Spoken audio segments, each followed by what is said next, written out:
Labą dieną, gerbiami telšiškiai, Algirdas Bacevičius, savivaldybės tarybos narys.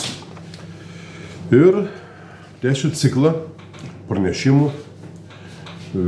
Kreipiuosi daugiausiai šį kartą į verslininkus Telšių rajono ir ne tik Telšių rajono verslininkus ir paprastus gyventojus. Informuosiu ateityje pagal galimybės apie savivaldybės planus susijusius su pastatų, žemės pardavimu, nuoma gyventojams ir firmoms. Taigi, savivaldybė pastoviai, savivaldybė turi daug pastatų, nuosavybės teisė, kurių savininkai yra taryba, pastatų, turto, turi savivaldybė daug turto.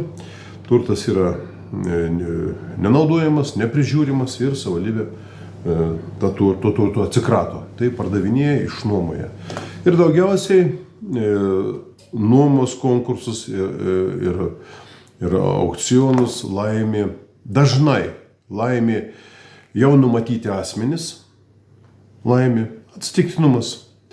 Ar ne, aš galvoju, kad ne numatyti asmenys susiję dažnai su kai kuriais asmenim įtakingais. Bet kriminalų tokį neižvelgiam pakolkas. Todėl aš esu suinteresuotas, kad aukcionuose, nuomos, pardavimo turto dalyvautų kuo daugiau gyventojų. Suinteresuotas esu, nes tokiu būdu kuo daugiau dalyvaus žmonių tame pirkime, savivaldybė gaus daugiau pajamų ir daugiau bus tam reikalio skaidrumo. Žmonės turi žinoti, kas turit pinigų, turit planų, turit galimybę pasiimti paskolą iš banko, verslininkai.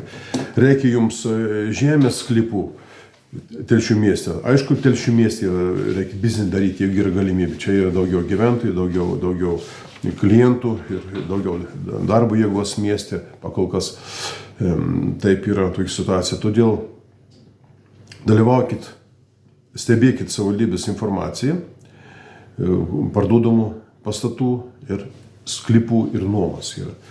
Ir dabar bus pardavinėjama, anksčiau turbūt informavau, kad bus parduodama Žemaitis 63 pastatas, tai yra kareivinė teritorija, pačiam mieste, sutvarkyta infrastruktūra, yra asfaltuoti keliai, ten elektra išvežiota, yra dar kas ten. Žemaitis 63, tai buvę garažai, tankų garažai.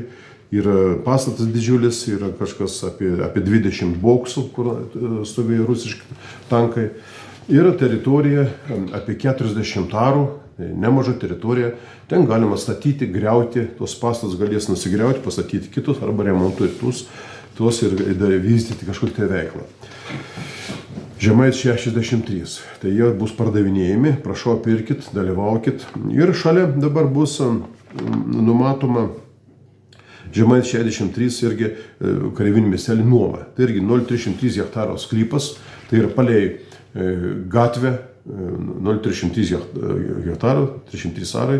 Tai didelis sklypas, galimas statybos ten prie pat kelio gatvės Karaliaus Mindaugo gatvės šalia.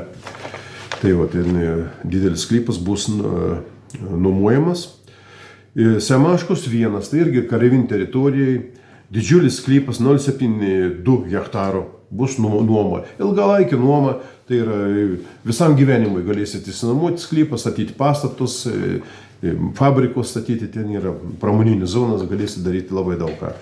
Tai Semaškos 1, Žemaitis 63, toliau Šiaulių plentas 12A.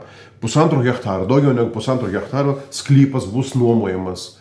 Tai Šiaulių plentas, palei judrį plentą, pagal Šiaulių plentą, kur yra ten, kur prekybos bazė buvo, toj pusėje, ten yra vieta gera, pati savi reklamuojanti vieta, 1,5 hektaro, išsinuomoti, galės statyti pastatus, daryti biznį.